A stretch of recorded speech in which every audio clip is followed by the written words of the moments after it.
Hi, welcome to Super Insights podcast today, where we talk about the intersection with technology and the advocates and practitioners who utilize it to uh, provide justice for their clients and further the success of their claims and cases.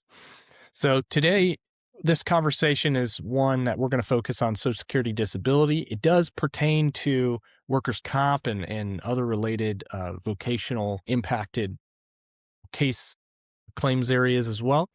And so you'll want to hear if you're involved in any of that. Our guest is John Yent. He's a vocational expert who doesn't study just these cases. He sits in the Social Security disability hearings.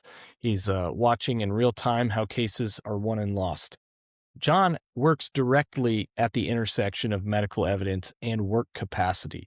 He's helping translate medical records into vocational realities that judges rely on when they're deciding these disability claims.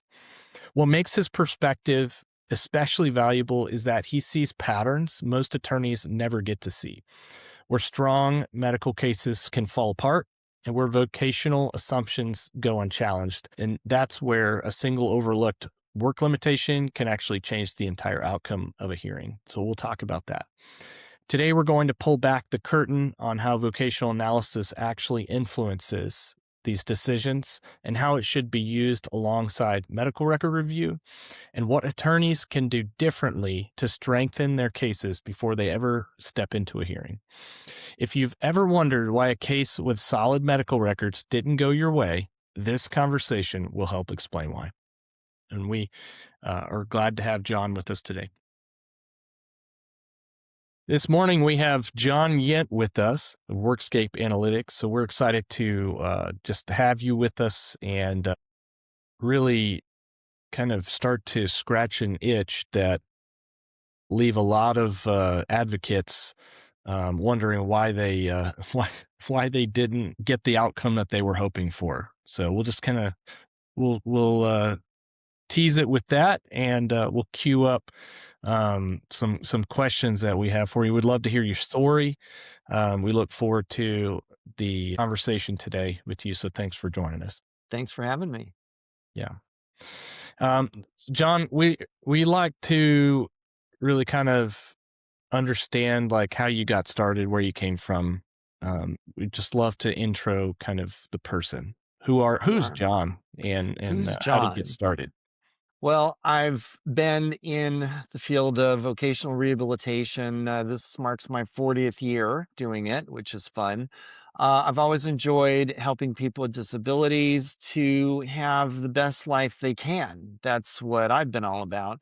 I'm nationally board certified as a rehabilitation counselor. I have a master's degree in rehab, not rehab counseling services. So, what I enjoy most about being in this field is helping people get to the best life they can and helping them to do the most with whatever they have. So, in terms of rehabilitation services, I was invited to do some contract work with the Social Security Administration as a vocational expert. That started back in 1997. And the whole world of vocational expert testimony related to disability hearings was very fascinating, and I wanted to be the best, consultant I could be. Awesome. We want to pull back the curtains a little bit and get a peek at what life is like in a hearing. Can you kind of give us an idea of what it's like when you're sitting in a hearing? What do you notice about attorneys consistently misunderstanding about how these cases are actually decided? Like, let's start there. That's a great starting point. So, in a disability hearing, the first thing to be aware of is there's a lot of time pressure on everyone involved. The judge has a calendar. Usually, these hearings are scheduled 45 minutes apart. These are typically either by Microsoft Teams for video or phone hearings, either one. The vocational expert isn't actually part of the video. We're just by phone all the time. But the major crunch is trying to get all the information to the judge that's relevant for deciding the case as quickly as possible. The attorneys have a very big job. They have what are typically hundreds, if not thousands, of pages of medical records. Mm. And they have to be able to quickly, in the scope of a hearing, point out to the judge the most relevant evidence.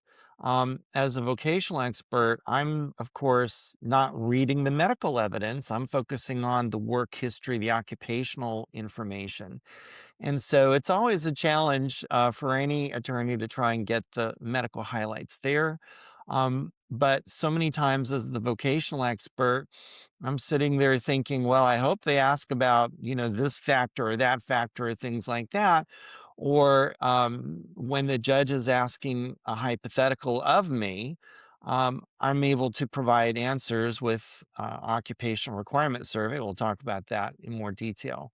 But the biggest challenge is when I hear things that the attorneys are asking their claimants about, and I know that a lot of that information could be very useful in terms of helping them be successful in their case. However, I can't say anything. I have to wait for someone to ask me a question. So, this podcast today is a great opportunity to share what things attorneys might ask about that could be very useful for them in reaching a fully favorable decision. I Awesome. got an interesting question, John. Like, is it more a love or a hate relationship between vocational experts and their attorneys? Well, I view it all as justice for the claimant. That's what it should be. That's what the judge is there for. We all should be there for that. I know that many times attorneys, have a very, strong interest in advocating for their client, of course. And advocacy can get very zealous, which is good. That's what you want your attorney to do. I think the vocational experts are really doing a pretty remarkable job if you consider how much information the vocational expert is thrown in a space of sometimes less than a minute. And then from that, we have to do a whole vocational analysis mentally of what kinds of jobs fit the requirements the judge has spelled out in their hypothetical, and then match that to not just three example occupations, but also provide job estimates. So from the Mm. time the vocational expert starts testifying to the time they're expected to produce answers, it's usually a minute or two. And so there's just pressure all the way around. So I don't think it's an us versus them. I think it's all about they have pressure, we have pressure. And so trying to Hmm. find the right balance between the two is very important. So when an attorney goes into this, the hearing and they have a strong case, they feel like the records are really going to speak for their client, but they still lose. What actually went wrong there? Like what do you see? Well, a number of things could have gone wrong. Honestly, there's no predicting what a person will say in testimony. You cannot rehearse with your client. It's very obvious if a person does. But I think most of the time, if things don't go towards the goal of a fully favorable decision, many times it's what wasn't asked that could have made a big difference. So you can't control what the person is going to say, but you can control as the attorney what questions you ask them. So I know a lot of times the emphasis is on, well, how do you spend your day? Well, what do you do when, from the time you wake up? Well, how are you limited in different things? That's relevant. But I think a lot more could probably be drawn out from the person asking about, well, are you getting treatment for these conditions? Like many times, people with a physical impairment, there's pain. With pain comes medications. With medications comes medication side effects. Oftentimes, it slows people down. It makes them tired. They're not cognitively as clear as they would be otherwise. Well, all of those factors would affect the ability for a person to perform work.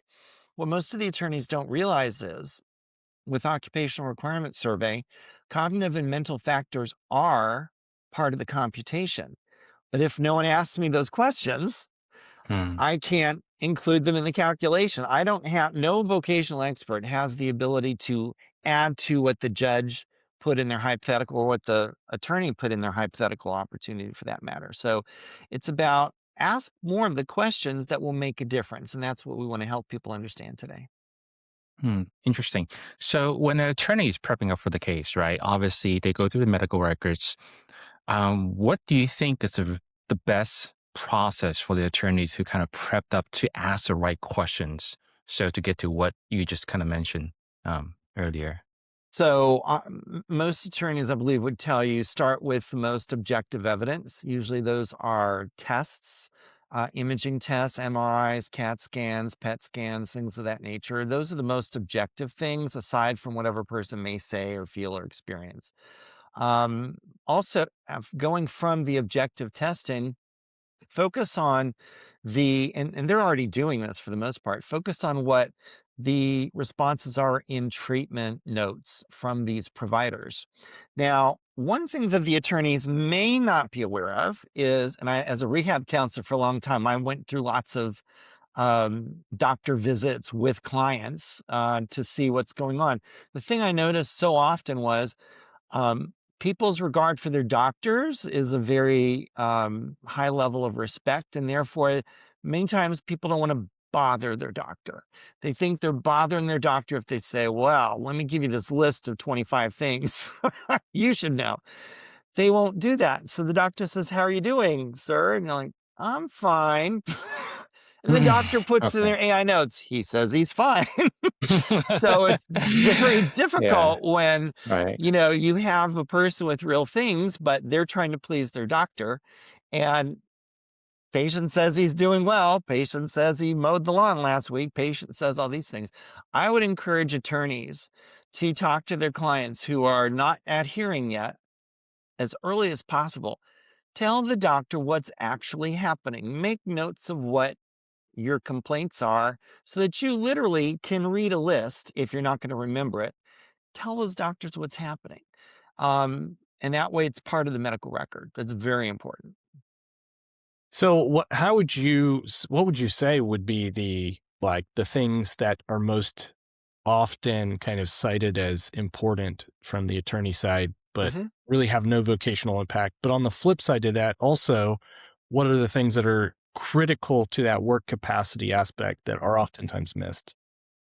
So the full limitations of what the person's conditions are, and that's not always something that an attorney is going to be completely clear about. As vocational counselors and experts, we know, and so any opportunity to get to know a vocational expert and say, what would you think of this, is a great thing for them to explore. But the quickest synopsis is focus on what their limitations are as they experience them. Focus on the things that are limiting because of pain. Pain is something that everyone understands at a certain level. Disability level pain is far higher, more pervasive. It interrupts sleep. When any of us don't have full sleep, we don't function very well. We make mistakes. We have errors because we're not able to fully concentrate. Pain is also something that really affects our ability to interact with people.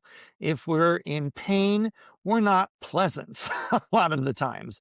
And so, the factors of how one functions under pain, what things they can't do well because of pain, those are huge things to talk about in a hearing. How medication affects them.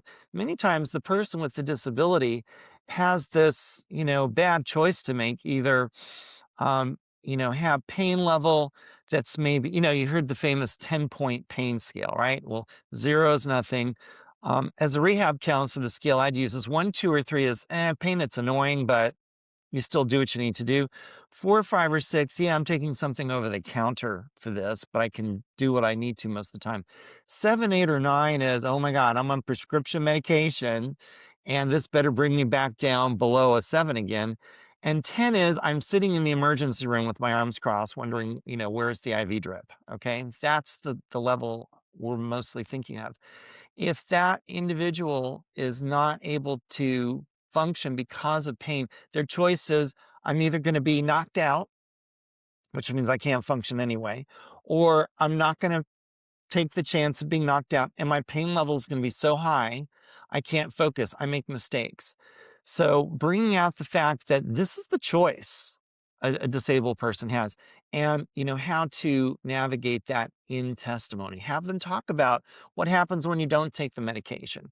Have them talk about what happens when you do take the medication, and try and have that person estimate how well they're functioning. If you're not on your pain medication, are you functioning at 100%? Mm, What level of functioning are you at? If 100% is everything's great, what are you functioning at? Are you functioning at 70? Are you functioning at 50? What is it? Put a number to it.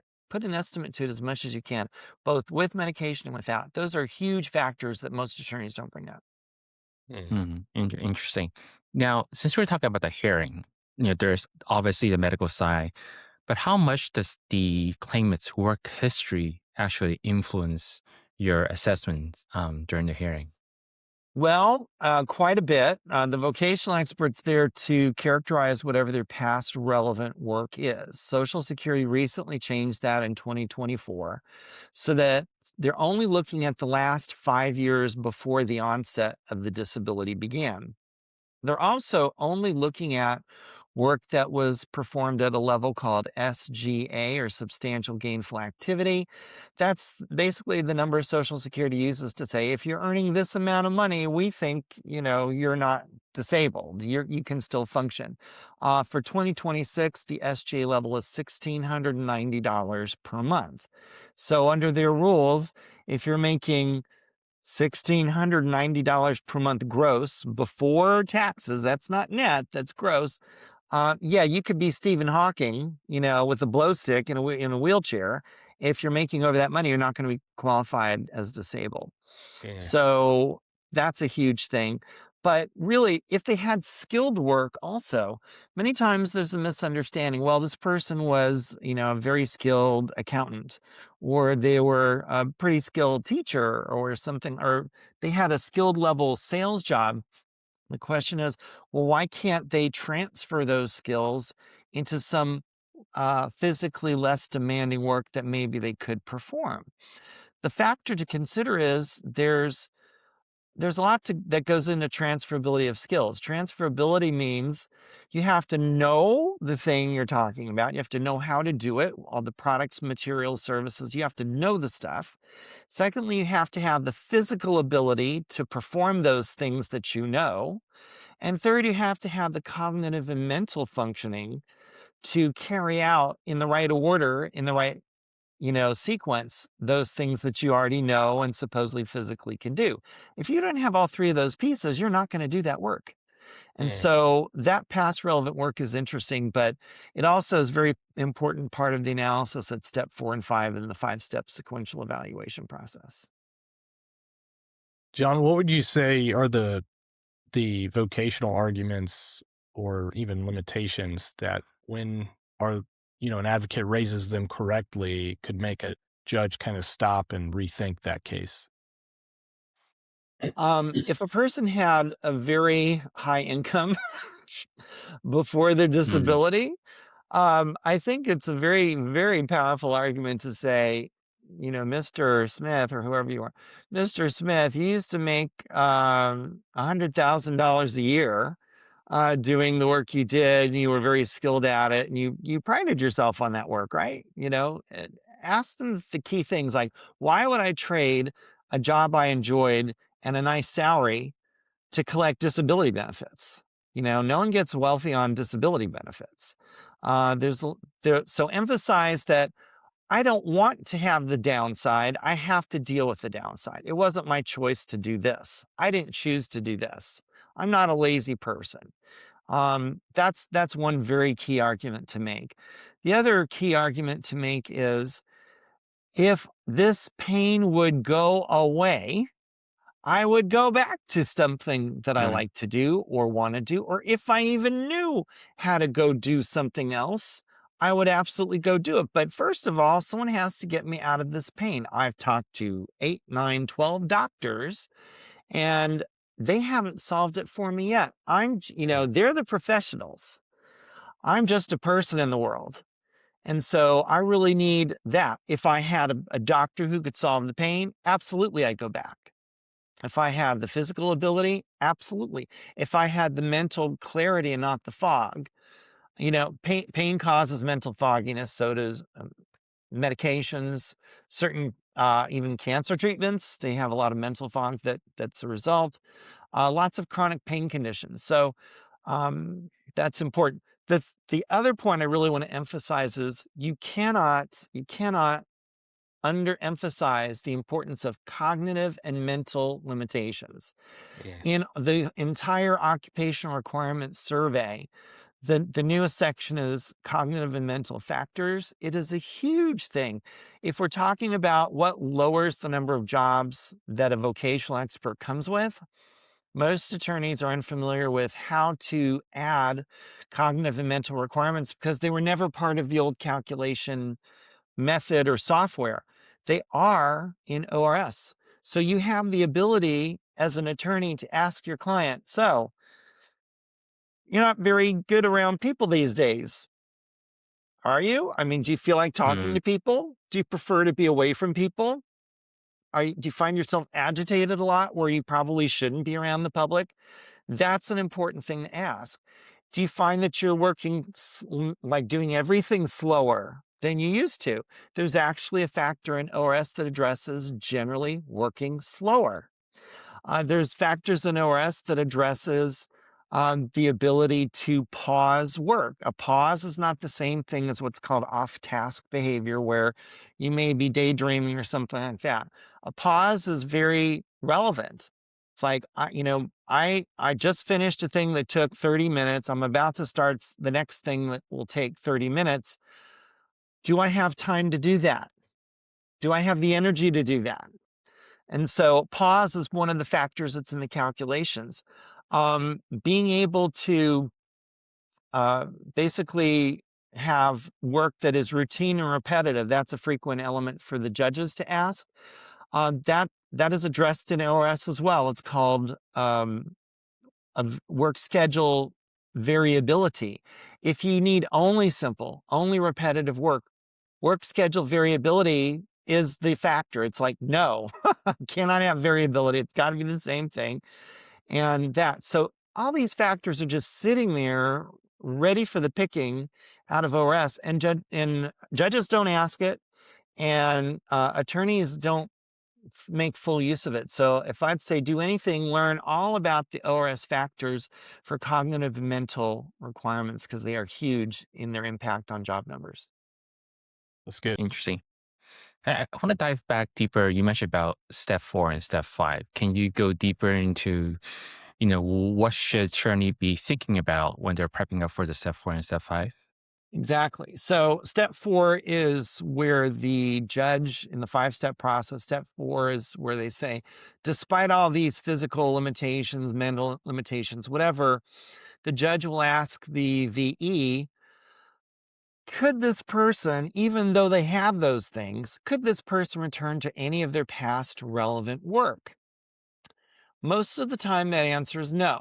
However, if your client is testifying to things that they really haven't done, such as, for instance, if in questioning the judge asks, or the attorney asks, well, what's the heaviest thing you can pick up? And then the person says, oh, I'm pretty sure I could pick up a case of water, 24 16-ounce bottles, or whatever it is. And, well, how far can you walk? Well, I think I can walk a mile or 2 miles. How much do you think you could, stand? Well, I think I could stand for 5 hours a day or something. The question you want to ask as the attorney is, what's the last time you picked up something heavier than 10 pounds? When's the last time that you did that? When's the last time you stood up for more than 10 minutes at a time? When's the last time you walked for 10 miles? If they're giving, and this is particularly true of male claimants who do not want to be perceived as weak or limited or diminished or impaired. Yeah. Men generally do not want that perception, no matter how much it's in their interest to say those things accurately. Ask them, when's the last time you did this? When's the last time you did any of those factors? So that's for step 4. That would usually knock out whatever jobs may have been left in step 4. Otherwise, the VE has heard the testimony the judge did. And the judge will ask the VE, well, Mr. VE, Miss VE, the claimant said they can walk for 5 miles, stand for 5 hours, and, Right. you know, pick up all the stuff. You're like, well, yeah, Yeah. they can go back to their light work in the past. Yes, they Right. can. At step 5, it's a whole different question. Okay, at step 5, the question is there any work at all in the Mhm. United States that a Yeah. person could do with these factors? Huge. This is the final deal. Major thing to focus on when dealing with these questions is the judge is going to get to that question first with the RFCs. As the attorneys know, the judges have a sequence of RFCs. They start with the least restrictive, gets more and more and more restrictive. Usually their third or fourth RFC is pretty close to what the claimant said they can or can't do. Again, that's why eliciting testimony earlier is very critical, like what can you actually do or not, okay? But at step 5, the whole thing is opened up. So the vocational expert, given that set of hypotheticals, their question, can you find 3 jobs, 3 occupations in the whole country that are generally unskilled, generally probably light level, which means less than 25 pounds at the maximum exertion.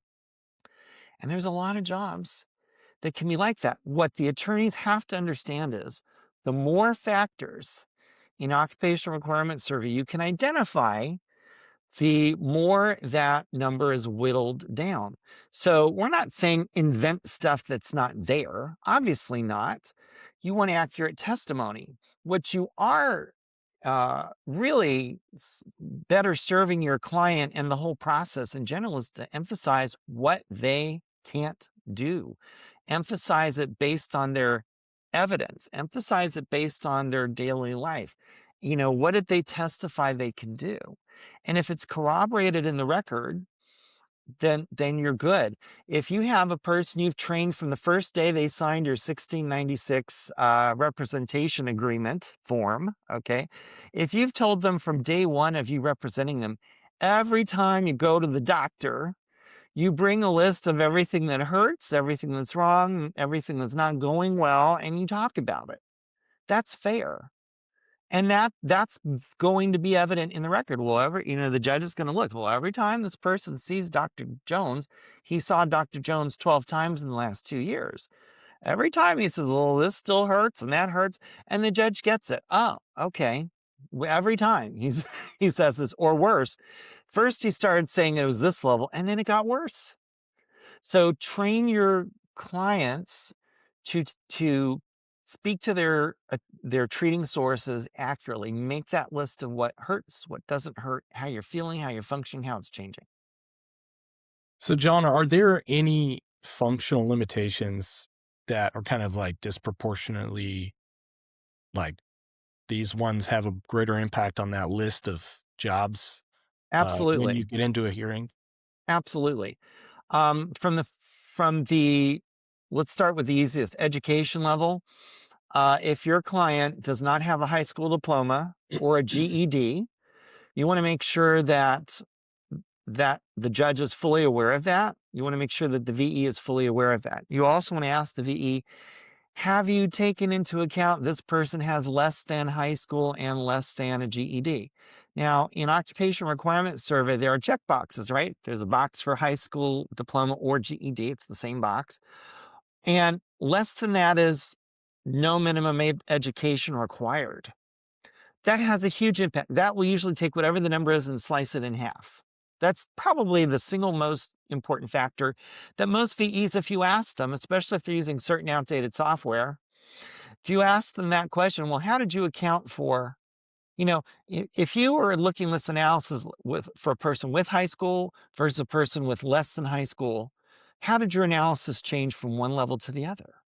If they can't explain it, or they're just using their hunch, or their experience. Like, well, but there's an actual calculation Occupational Requirements Survey. Have you done it with that? It is the latest data source, isn't it? And so that's a huge thing. Another huge thing is bending. If a person has difficulty Mm, bending, ask them how much they can actually do bending. The frequency patterns in Social Security and ORS really go from never, the person never does it, to seldom. Seldom is 2% or less of the time. Occasional is a third of the time down to seldom. Frequent is 2/3 down to occasional. Okay. So if a person is limited and can only do, let's say, occasional, but their occasional is 10% of the time, rather than just say occasional, just say, well, 10% I can do this, or 5% I can do this. Say what the percentage is, because that is much clearer for the judge to understand. Oh, okay, well, only 10% of the time. So bending is a huge one. Limitation with use of hands. Um, Fingers or hands. So finger, fine manipulation is fingers, gross manipulation is like grasping, things like that. If a person's limited to only occasional fingering or grasping, huge effect, massive effect, massive. If they have issues relative to speaking or communicating with others, that has a major effect on things. Most jobs require communication. Interaction is communication, it's speaking. That's how we interact. It's not email, it's not post-it notes. So if they're talking about interacting with others, even coworkers, that's it. If it's limited to occasional, that's very important. Sometimes a judge will say, well, they can have no contact with the public, but, they can have unlimited contact with their supervisor, but then they can't even do teamwork with a coworker. mm, And, ask the VE if they do give you job numbers for that, which they shouldn't, but if they do, say, where's this workplace that the person doesn't talk to coworkers? mm. Where does that exist? It doesn't Right, exist. right, Okay. right. Also related to that, limitations with anything cognitive and mental. So if they can't do production line or quota work, then they're limited to communication with people. Um, if they have trouble talking with other people, what do you do with that? Mhm, That's a major factor. Working slower is important. Sometimes mhm, having the ability to do only basic communication skills versus, above basic. Above basic is, oh, hello, sir. I think this pair of shoes would go well with your suit. That's above basic. Basic is the box is on the table. The time is 10 o'clock. That's super basic. So most of mhm, those jobs, they're not as numerous as one may think. So the level of communication, but absolutely the ability to be around other people is a massive factor. Here's another one. If you have a person who has um, some kind of education level that may sound impressive, like, oh, I have a bachelor's degree. Really? What's it in? Criminal justice. And you think, oh, no, not again. There were, let's say for a period of time, there were many late night and during the day commercials that said, would you like to get a college degree? Would you like to have a new career? Go sign up for a criminal justice degree. And I've had so many clients in my regular job placement practice. They're very proud to tell me they have a bachelor's degree in criminal justice. And I asked them, interesting, where'd you go? Oh, it was all online. Oh, so how did they teach you to stand on a hillside and collect evidence? Oh, how did they teach you to, stand in the corner of a riverbed with running water going past you that's ice cold and, try and move a body out the way? Oh, no, we didn't do that. We answered test questions. That kind of thing is very common. So many times people want to brag about their education level. I get that. But if their education level is useless, mm, given what their limitations are, it doesn't matter. And final point on that is just because a person had a high level of skill in another occupation does not mean those skills are transferable to a lesser demanding occupation. There's a concept most attorneys have heard of. I think all of them should be aware of it very clearly. It's called vocational adjustment. Vocational adjustment is how much time it takes to adjust from you used to be an accountant person, and now maybe you could do, some kind of general billing clerk thing, but it's in products you have no idea, or it's in purchasing, you have no idea what these things cost. How long does it take for skills to be transferable? That's the only time it's related. If they have skilled past work, that's the only time we're talking about transferable skills. For those skills to be transferable, it has to be like, how much time will it take for that person who is an accountant for 20 years to suddenly be a billing clerk for the balloon factory, and they don't know what things cost or materials cost? That takes time. That time is vocational adjustment time. If it's going to take them longer than a month to Mhm. adjust to that work, that's not a position they can do, because an employer is not going to wait around for a month for this person to get the hang of it. That's the whole point of vocational adjustment time. Is this employer going to put up with the person, nice as they are, pleasant as they are, who's taking more than a month to get this job? The answer is no. And so focusing on those factors is key to having the best accurate picture of what your person can do. And if you have an accurate picture, the judge is going to have an accurate picture. The VE will have an accurate picture. So and one more point. I'm sorry, I'm keep going here. More point is, the vocational expert is not your opponent here, okay? You need to ask the vocational expert questions that you want answers to. And if every response they give you is my experience, my experience, my experience, then ask them point blank, well, your experience, I understand you've been in this field, this many years, but what about using the Occupational Requirements Survey?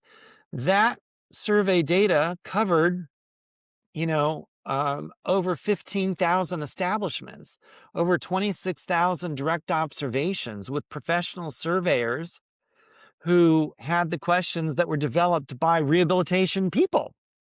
So why not use that data? It's far more expansive. I mean, no offense. I don't know if you've interviewed 26,000 employers and asked them 350 data point questions. Maybe you did. Mm. Probably Probably not. I haven't done it, and I've been at it for a while. So those are the things.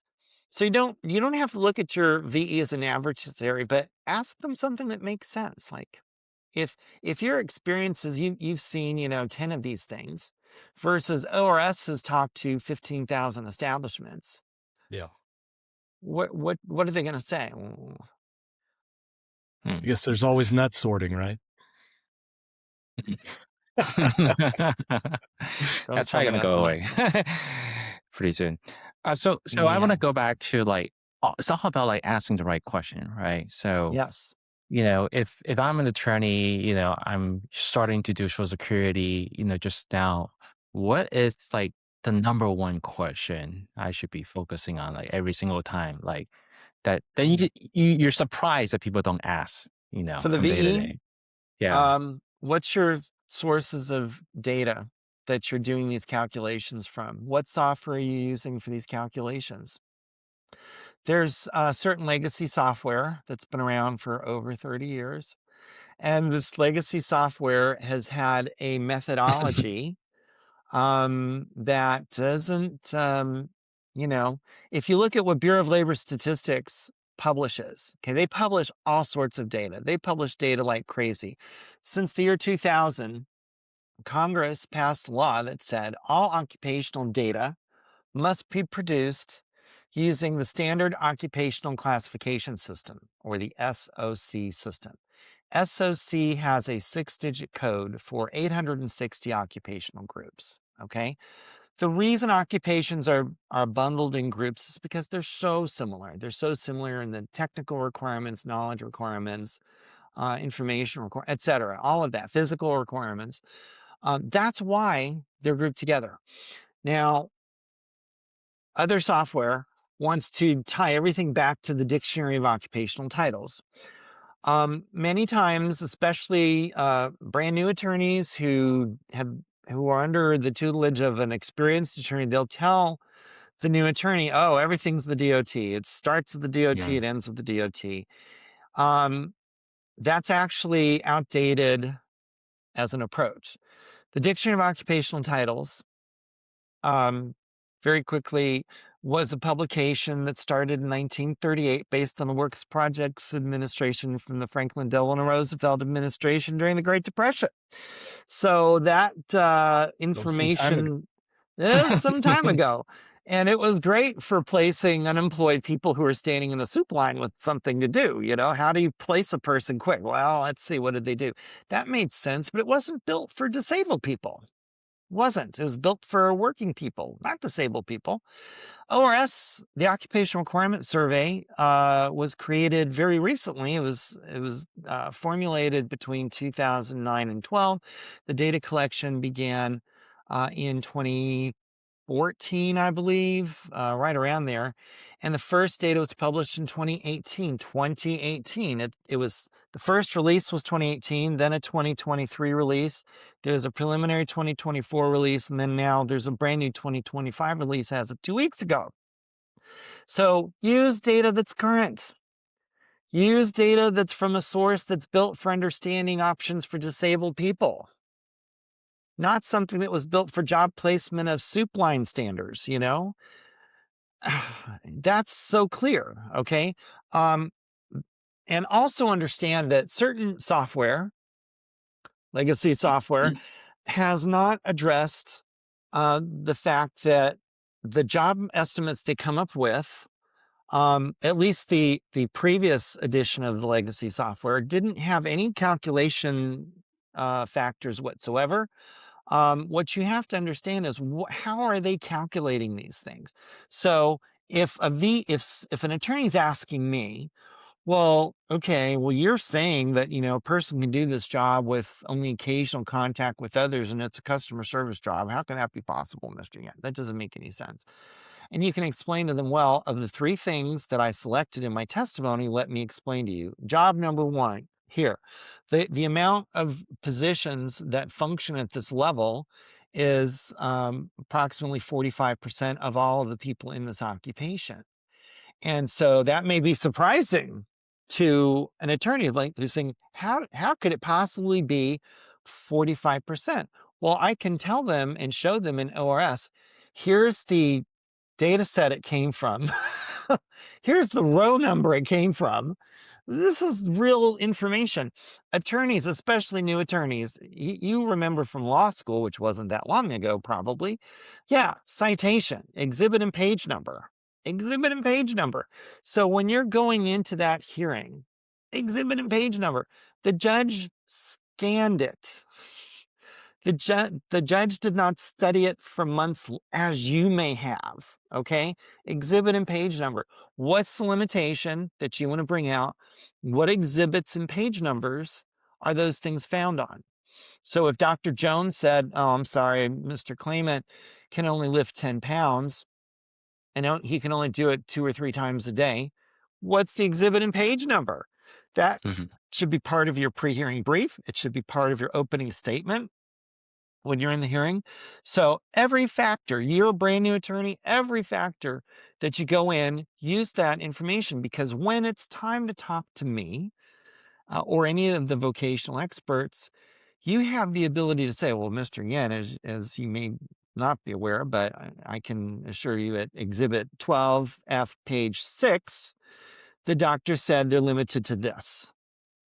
Can a person, and maybe the judge didn't even ask about that. That's possible too. But if a person has this, as stated in 12F, page 6, how would that affect a person's ability to work? Oh, well, now I can tell you.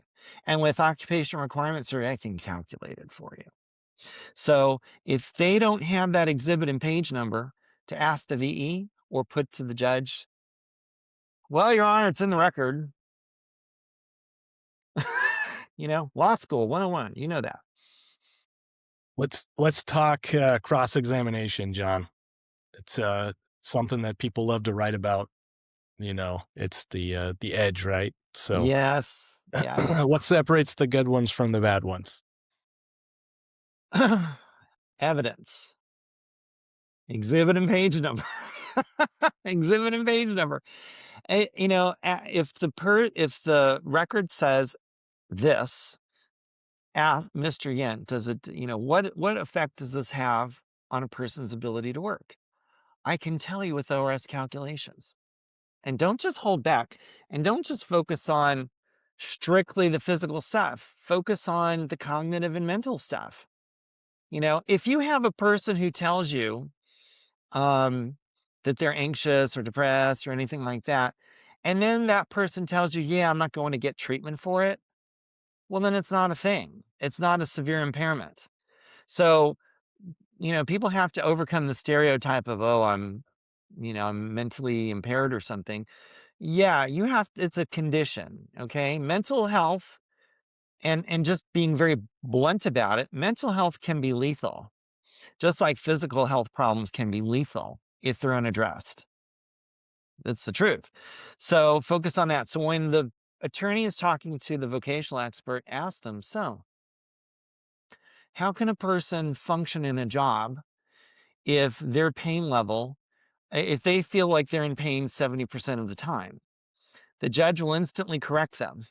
And so you can't put it like that. So you have to put it in vocational terms that the vocational expert can understand. And then as an attorney, you say, well, Mr. Vocational Expert, do you understand what 70% of the time means?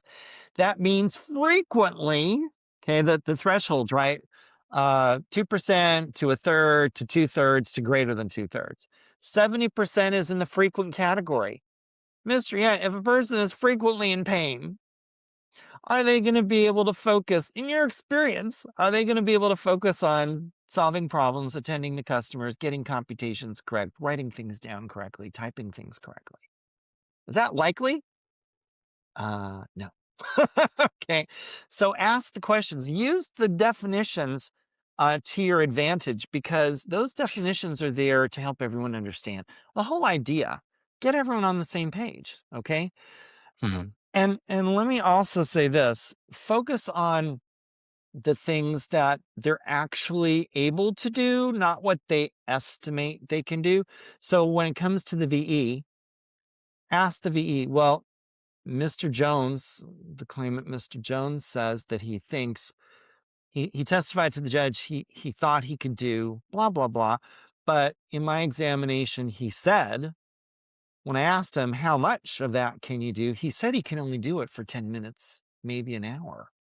Mm. So if it's limit, and I promise you, the judge didn't ask me that question, right? So ask the questions the judge didn't ask. Well, if a person can only do this 10 minutes an hour, can they really do these jobs you're talking about? Oh, no. And not just no with ORS, I can tell you how much that shrinks the job numbers by. Hmm. So ask that. Remember, as an attorney, yes, you're rushed. Yes, you may not like what the VE said, but you have the ability to question the VE. What's your data sources? Well, how current are those? Oh, you're relying on the DOT. You told me a DOT code. So you're telling me all those numbers are for the DOT code or for the occupational group? Oh, by the way, what is the occupational group for the 3 jobs you've testified to? That's like number one. If the VE is telling you, these are the 3 jobs I think they can do, and they're saying, sorry, itchy nose. And then they're saying, this is because, in my experience, I believe they can do these things. Ask them, what's the SOC code for each of those 3? Oh, okay. And so did you give a citation based on that DOT code, just the numbers for that code, or for the whole group? Now, in my estimation, the proper answer is it's for the whole occupational group. That's how the statistics are. The statistics that are published by BLS have it for the whole occupational group. ORS statistics are by the group, the SOC group. And so many attorneys have, especially, those who've been practicing for a while, all right, they think, oh, I've only heard testimony by DOT code. That's the law. I have to only focus on the DOT code. No, actually, you don't. Um, and vocational experts haven't been obligated to give you a DOT code since the year 2000. Why? Because there was a previous SSR regulation 004P, which told the vocational experts if there's a DOT code that matches, well, you can please do that. And if not, just explain why. That's since the year 2000. It's now 2026. SSR 243P, published last January of 25, said, yeah, other sources are also sources of reliable data beyond the DOT. Social Security is not ready to completely divest itself of the DOT because all the regulations are built on it. But the major step forward is acknowledging 243P. So if you're asking a VE questions, you have the ability to ask them, what's your methodology? How did you compute this information? Ask the VE that. If the VE is using a legacy software that doesn't really say, it's very cloudy and fuzzy, have them explain it to you. Well, it's from the BLS.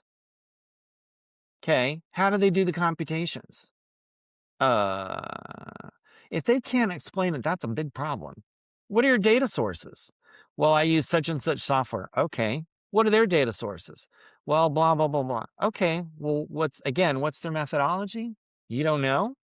That's a problem. Any vocational expert you're questioning is an expert. They should be able to answer anything you throw at them because they're an expert. So that's why I love ORS, Occupational Requirements Survey. It's there. That's why I like software that automatically addresses those calculations and visually shows you what those calculations are. Interesting. So it's very good. So John, maybe walk us through, like, obviously there's a lot of things that every attorney should do, but they're going to say, well, there's not enough time, right? There's so many cases, the hearing's coming soon. There's so little time, right? And we're living in a world where technology is changing so quick nowadays, especially the last couple of years. Like, Thank goodness. yeah. So, ideally, right, what should be the modern day Social Security attorney workflow be in prepping up their case from, the beginning to the end, to the hearing? What type of tools, software, technology you think they should use? Well, my own suggestion is find reliable AI services to take your medical records and summarize them for you. You do not have the time. You have multiple cases, you have multiple hearing dates, you have all things you're prepping for simultaneously. Use tools that'll make it easier. And, go through and double check. Okay, an AI synopsis or summary says these things. Make sure you get that synopsis with exhibit and page number again. Exhibit and page number. And then know those references. Okay, when it comes time to prepping for your hearing, understand what data sources give you the information that best reflects what your client can do. That is Occupational Requirements Survey, far and away. Remember, it's the data set Social Security built for this very purpose. All of the factors in ORS were built to help the administrative law judge zero in on what this person can and can't do. Don't shy away from the data that they paid $500 million to create. It's useful for you. It's objective data. It's very good. And absolutely make sure that you go in prepared with some kind of analysis using ORS.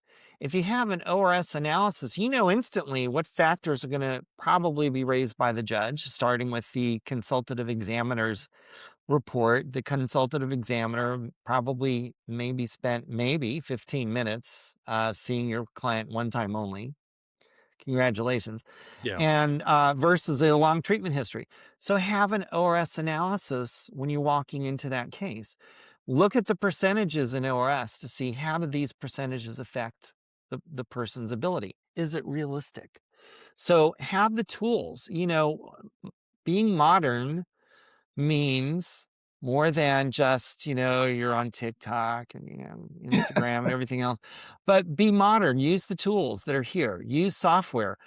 It is shocking the people who feel, and I understand it because I'm old, but it's shocking the number of people who feel like, well, I've won cases like this since the 1980s. Like, I get it. I was doing this stuff in the 1980s too. But at the same time, we have technology. Use it. It saves your time and makes you better at what you do. It takes all your experience and makes you so much better. Well said. Yeah. I think for if I could kind of distill some of what I've heard today, I would say that I've heard you say, start earlier with the process, know how to translate those vocational or those medical objective findings to an actual objective impact on their limitations from a vocational standpoint. Have an up-to-date source on how to do that through via ORS versus DOT. I still Essential. I still hear a lot of Essential. people talk about DOT, which this seems surprising considering what you've enlightened us with today. Do you think that will change in the near future? It has to. It Yeah. has to. And really, it's a combination of things. It's a combination of the attorneys asking the questions. Well, tell me, when was the DOT last published? 1991. Oh, so the last published data from them was in 35 years ago? Right. I understand a lot of the definitions and descriptions from the DOT are actually older than 1991. Is that right? Yeah. What percentage of them were from the 1977 edition? 60%. So many times when a VE is looking up the data, they'll see if they go into the DOT description and, all software should have that. All ORS software especially should have that. It'll tell you, okay, well, let's see, this description was last updated in 1977. And if an attorney wants to say, well, shouldn't you follow the GOT? Don't say that. Don't say that, because I get the point you're trying to make. You should follow published, recognized data. That's what they're really saying. Yeah. You should follow published, recognized, valid data. What they're forgetting is that there's new published, recognized, valid data, and it's from 2024 and 2025. It's not from 49 years ago. So if you're the attorney and someone's telling you a job and giving you a DOT code and a DOT number, a representative title, different. Job titles, many of them are still with us, even all these years later. So a janitor is still a janitor, a cashier is still a cashier, a retail salesperson is a retail salesperson. Do some of these titles exist? Sure. Did the DOT codes for the titles exist? Sure. Did the descriptions of the jobs change? 100%. 100%.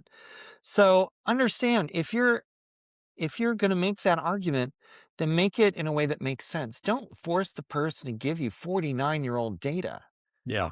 Who does that reflect badly on? Yeah. It Okay. doesn't look good for the person arguing their case. No, That's for sure. argue the current data. That's the only thing that makes sense. And so the posture that all attorneys must adopt for justice to happen, I'm going to get a little philosophical here. No, For it's great. justice We're to ready happen, close it out. use Justice to happen right here. justice. It's about justice. So use that current data that's accurate. Use the stuff that we know is current and studied in an ongoing basis. Don't use a data source that's ancient. That's irresponsible. You're going to find you have better results. You're going to find you're going to have more fully favorable decisions. You're going to find you have more clients knocking on your door. Yeah. And we'll just take this opportunity now too to mention the fact that, with Super Insight, we're using that AI aspect of medical record review to extract those limitations. And then we're going to be working with Workscape Analytics to basically integrate that data into your new calculations with the new data sets. So we're excited about Absolutely. that and excited about working with you on that. And we are as well. We're really, very excited about this opportunity moving forward because we know the good it's going to do. And that's really reassuring. So, Yeah. excellent. Yeah. And you're talking about people who are overworked and don't have enough time to get to everything. So Yeah. hopefully the combination of tools and technology will help them tremendously win more cases for their clients. That's the objective. Absolutely. So, Absolutely. It's true. well, John, we really do appreciate your time today. We've run up against the the clock. So we'll have to depart. But this has been enlightening. We're thankful that you are doing the work you're doing, and we're glad that you were able to share it. Well, we thank you as well. I appreciate the opportunity to be here, but the ability you have to summarize thousands of pages of information and distill it very quickly for an attorney, that helps them, that helps the client. It's all about justice. That's right. Yes, sir. That's the objective. So, well, thank you. Thanks. Take care. Yep. John. Bye-bye. Bye.